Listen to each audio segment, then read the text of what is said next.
Broads Media.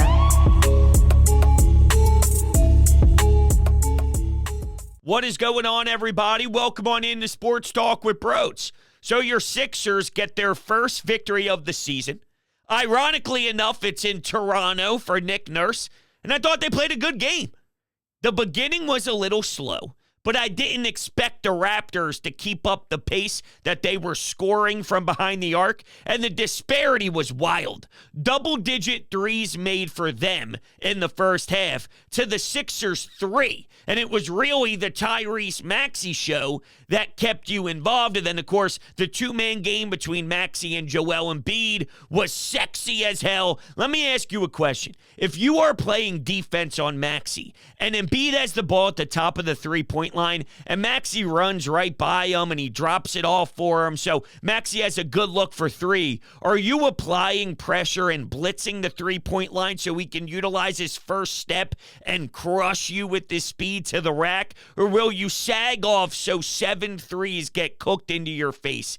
Good luck, all right? He can shell you no matter what option you choose. And then he splits a double team at half court and finishes it off with an outrageous layup at the rim. Tyrese Maxey is doing that thing again where he takes a massive leap in his game. Whoa. And I questioned if it could be something super special with him as the primary ball handler. I'm not going to question it anymore until I see a reason to feel negative about it. He's played over 40 minutes tonight, and he had 1 turnover. In game 1, he had 0 turnovers. There's something about the way that Nick Nurse has him feeling himself in his bag, having the confidence. Go play Tyrese Maxey ball. You can do this. You could be that role. And he sure is. The two-man game right now hasn't skipped a beat. And I don't want James Harden anywhere near screwing up the Tyrese Maxey experience right now, because something's working, something's clicking. Let's keep this thing rolling in the right direction. They are missing such a massive amount of money. Forget about the one player, but that's a lot of money that is not participating with your team right now. However that's distributed, it's just non-existent. Yet if you watch this team compete, you wouldn't know that they are down a good portion of their salary cap. I'm curious in the long run what Tobias Harris becomes and how his style of play is impacted by Nick Nurse. I just can't wait to see what it becomes. You know, he's willing to let Tobias Harris shoot the basketball a ton. They do want his field goal numbers up.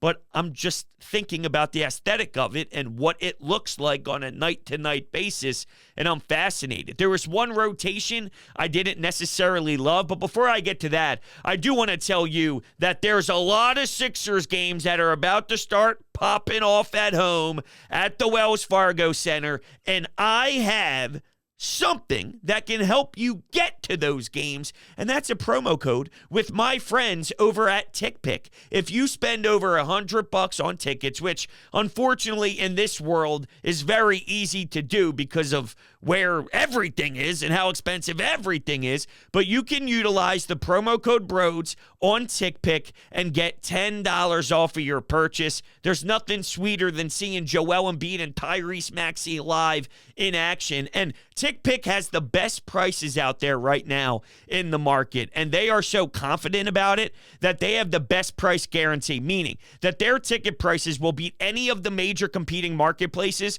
and they're so confident about it. If you find the same seats elsewhere with a better price, which you won't do, they will give you 110% of the price difference in form of TickPick credit. And there's also nothing about those extra hits that you get when you go to a checkout page. No. They have upfront pricing. So the price you see on TickPick is the price you'll pay at checkout. period. Make sure you hit the link down below in the description. It'll bring you right up to the page you need to see, and get yourself to a Sixers game. This team deserves our support. I know I was down bad after their season opener because it looked like another style of a Sixers loss. They take a lead late, and then it evaporates, and Joel Embiid with turnovers, and he was sloppy. But I need to realize that this is a long 82-game schedule, and it would be unfair to the athletes. It would be unfair to Embiid. It would be unfair to the head coach, a new head coach who's trying to incorporate something different, working with the Kelly Oubre, who I'm sure you could see his ups and downs just in one night. Okay, he's clapping intensely after he's making his free throws. I guess throwing shade at the people who are behind the rim making noise. But there was also a clip of him that somebody snagged sitting courtside in Milwaukee, and he's chirping the hell out of him, saying, where the hell did you get these tickets? How the hell did you do this? Who did you end up robbing to get these tickets? Something along those lines.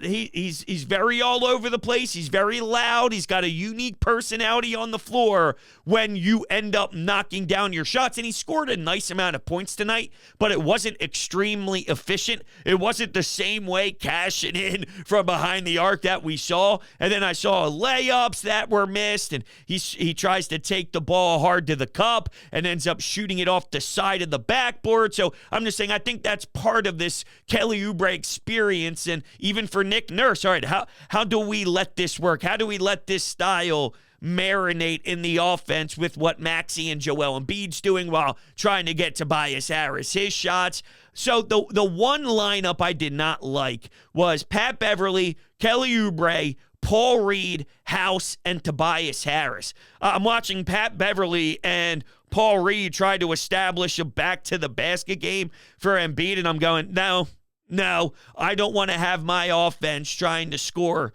with that. I just don't know if there's much substance to it. And, I don't know if I'm at the point now where I'm screaming, hey, at least one of Maxey and Embiid need to be on the floor at the same time, like we did with James Harden. It might get to that point, though, where you can't rely on anyone else to hold a bench as a sustainable style. Everyone ripped Doc. How do you go all bench? How do you go all bench? Now, he did keep Tobias Harris in there, but there were plenty of times where Doc would get destroyed for putting together a lineup that would be last year's version of what I just mentioned, and it would get criticized insanely even with the Tobias Harris.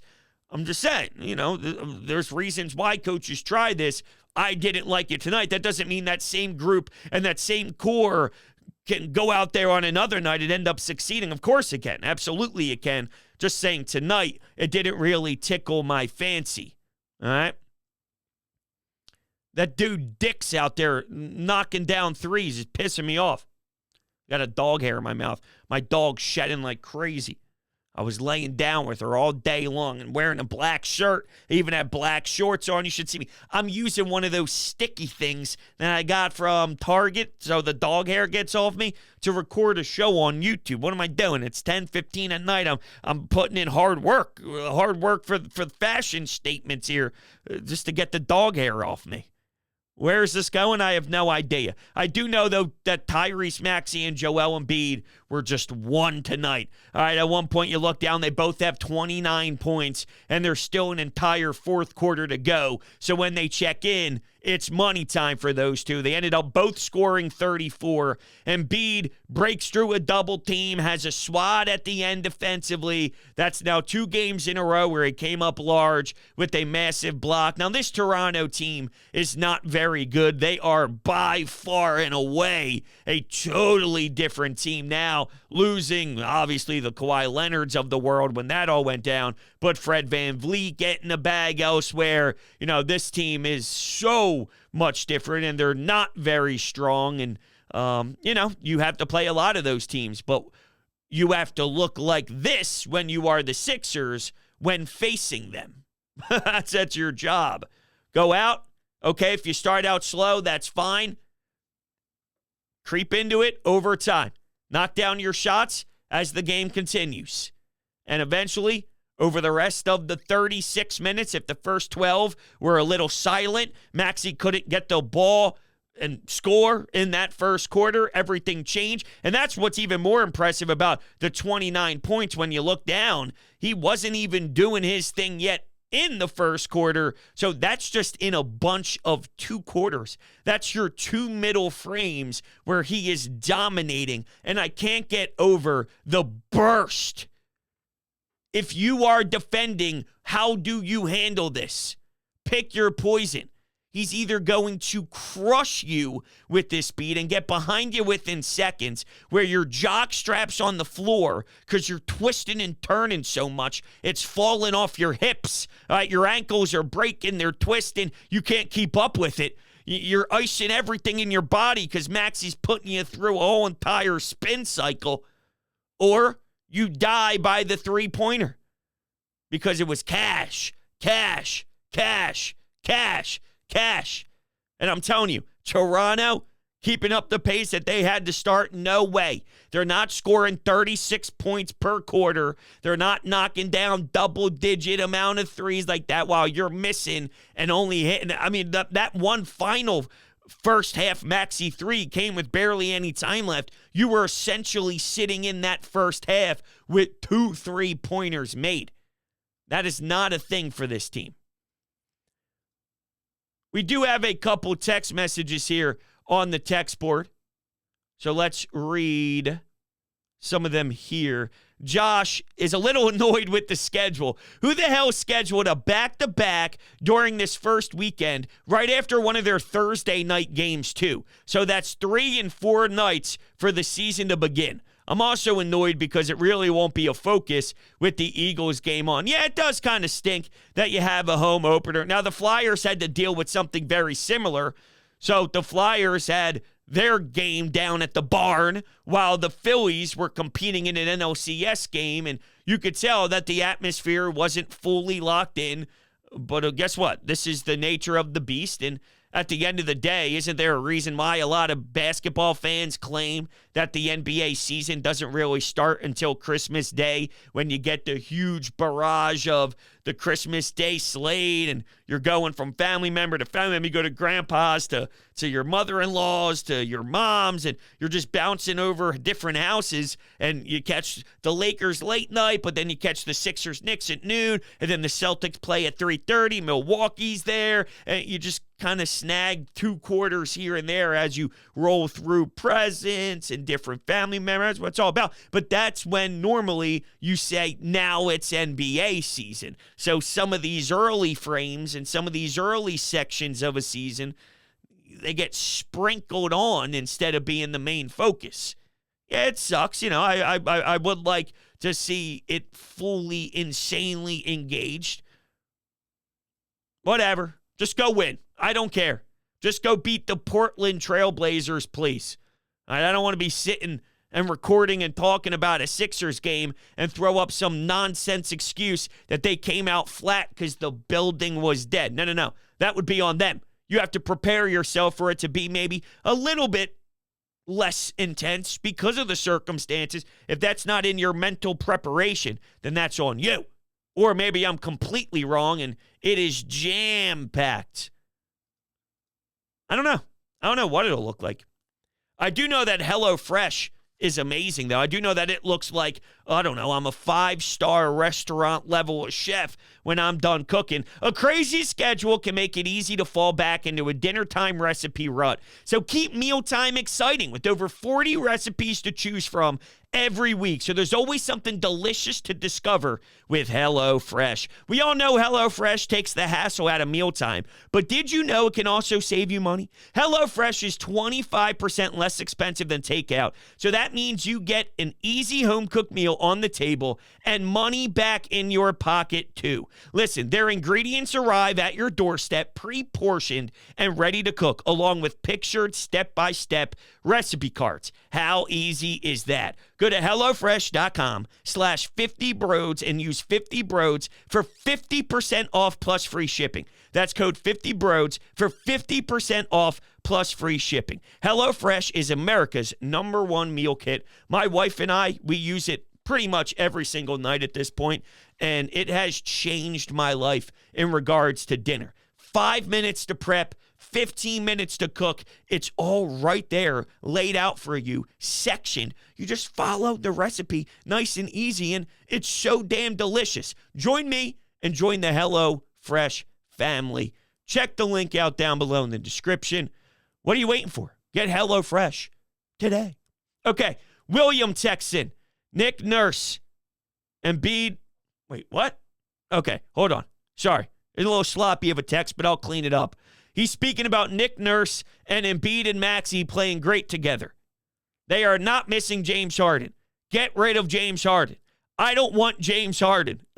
Keep Harden away. Let Tyrese Maxey play with the basketball and let him flourish, because what I'm watching right now is must-watch television, and I need something to watch this team every night. I need a needle mover. This team has clearly low vibes, and Tyrese Maxey is putting a show on that I need to enjoy. Okay, I got you, William. I feel something very similar to you. Right now, the way that he's playing over the first two, there's something about it that I'm so damn intrigued by that I want to see these turnover numbers. I'm pumped to see, okay, Sunday night, second half of a back-to-back. You logged a ton of minutes tonight. Do you get tired? Do you show fatigue? It's early in the season. Maybe a back-to-back later on in the schedule when you're 35 games in. Maybe that hits differently because the natural fatigue of playing the entire 30-plus games heading into that one, it hits different. But what does it look like tomorrow night? We can only handle the right here, the right now. Is it another 40-minute effort? Is it another excellent night shooting the basketball while also getting your teammates involved and getting Joel Embiid the rock so he can score efficiently too? Part of this is, okay, now it's not just about you. It's not just about you getting your buckets, which is what Tyrese Maxey does best. It's not just about getting everybody involved, but you need to get the MVP of the league last year involved. You have to get the guy who led the league in scoring over the last couple of years, who can do some damage with the mid-range. You got to start having things roll out smoothly, possession by possession, to get him the rock while also getting everyone else involved, while also doing the Tyrese Maxey thing. So it's a lot. It's a lot altogether, and I have faith that he can do it, but he's really improving. And he was joking around with Ala and Kate Scott afterwards. I don't know if you guys caught some of that on NBC Sports Philadelphia. He's saying he's old now, right? He's 23, I think he was saying. It's funny for him to say that, but before he even made that joke, when he was playing so well, I was thinking about, all right, he's been here for a couple years now. It's time to take an even larger leap. And it is a difficult ask, knowing that he did something so stellar when he first got into the league, and we got super lucky with the COVID year that he fell right into your laps, and he is such a lethal weapon. It's amazing. It's amazing how he plays the game. I'm still thinking about the double team that he split at half court, and the building went silent. There was something to be said about maybe the Raptors making some noise there, and he made a game-changing possession happen by utilizing what makes him so scary, and that's his legs. He doesn't stop. His motor is nonstop. In the fourth quarter, he can look just as fast as he does with the first burst of the game when the ball gets tipped. Good Lord. But I was thinking about how many years he's been here now, and already knowing that he's so dedicated to the craft and he's so obsessed with being in the gym. Let's see it again. Let's see what you can do when you're asked to do something more now that you have a lot of knowledge. He's played a ton of minutes. He's been in some big postseason games. He's been large in some postseason games, and he's been questioned with others. He's been questioned with matchups against Boston. I'm just saying there's a lot in regards to his journey so far and what he has learned as an individual to expand his game. Let's see it. He's in that range now where you're still young, you got a lot of ways to go, but even saying that, you've done so much and your ceiling is still so high, and that leap you could take is ready for you right now. Now's the time. The team desperately needs you to, because of the current stance of their starting point guard, Harden. Let's go. Let's go. And Maxey, through the first two, has really impressed me. And the biggest numbers for me It's not even the scoring. It's not even anything like that. It's really in command of keeping the basketball in possession of the Sixers. That's what's noticed more than anything else with him. Kelly texted into the show. Thanks so much, Kelly. Do you change your opinion yet on Maxey as the leading guard? Yeah, I'll say that. Not that 2 games is going to change fully how I feel about a postseason run. But I think, okay, I guess I'll answer that question differently. Am I changing how I feel? No, those concerns are still there. Am I going to change the approach of watching the season? Yes. We will get there when we get there, essentially. When it's time for that dialogue, trust me, I'll bring it up. But until then, let me see. Let me see what it looks like before we even get to spring, instead of automatically ruling out. I didn't think it would look this incredible to start the year off. I'll say that. So, yeah, the first 2 games have changed my opinion in that regard. It's cleaner and smoother and more entertaining than I thought. It's cleaner, no doubt. Cleaner than I thought it would be. Every night, I'm taking it one step at a time. We have 82 steps. And because of the narrative, and because of how they left us with such a horrible taste in our mouth at the end of last season, I know it's there. I won't let that kill my vibe, I don't think. There might be nights where I lose my cool, but what's new?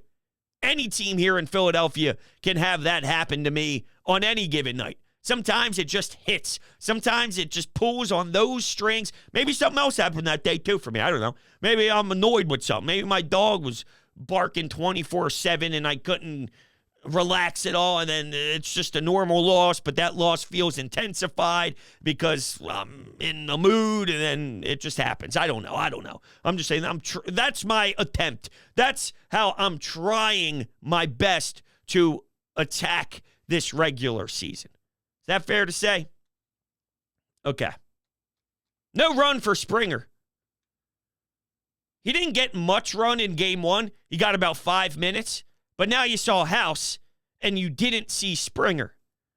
I wish we got to let Springer play a little bit, but I'll let Nick Nurse run its course, and there's no reason for me to say that anything's too crazy as of right now. And I do know that Springer isn't some guy that is going to play a huge amount of minutes every single night. He will be rotated through some of those back-end bench pieces. And right now, you're trying to throw things at the wall, see what sticks. Maybe some of these combinations have a spark, and you realize, hey, when we continue to put these 4 guys out there, something's working when Embiid's off the floor. We'll go to that more often. Maybe that 5th guy can be someone that rotates, and maybe it's Springer one night, maybe it's House another night, maybe it's someone else one night, Springer another night. I'm just saying, he has clearly shown great signs defensively, and his athleticism is off the charts.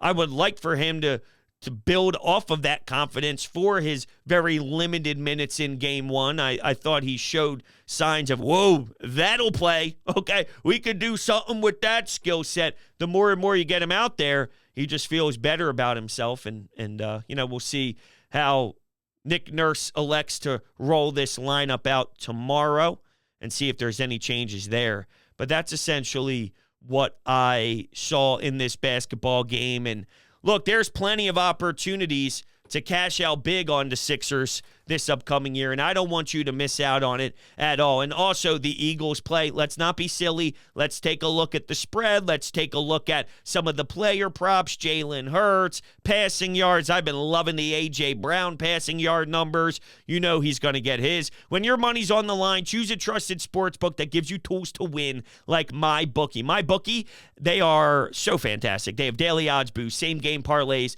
Take advantage of the huge prize pool contests. They have MyBookie bookie money bags where you can grab a potential Super Bowl front runner at long shot odds like plus 38,000 for Eagles Chiefs. You're not finding this anywhere else. You could bet anything, anytime, anywhere with my bookie, and they have a no strings attached cash bonus that lets you deposit and withdraw quickly when you utilize the promo code BRODES at sign up. So if you do that right now, you're getting up to $200 free in cash right into your deposit bonus. So absolutely check it out. It goes into your MyBookie wallet. It's a no-brainer. Enjoy the fun. And start looking at your Embiid totals and your Maxey totals, because I've been hitting the over on the Tyrese Maxey totals. And I'm telling you, this isn't going away. So start bringing in those Benjamins to the pockets, if you know what I mean. All right, everybody, I love you to death. I appreciate you. We'll be talking very soon. Good dub for your 76ers.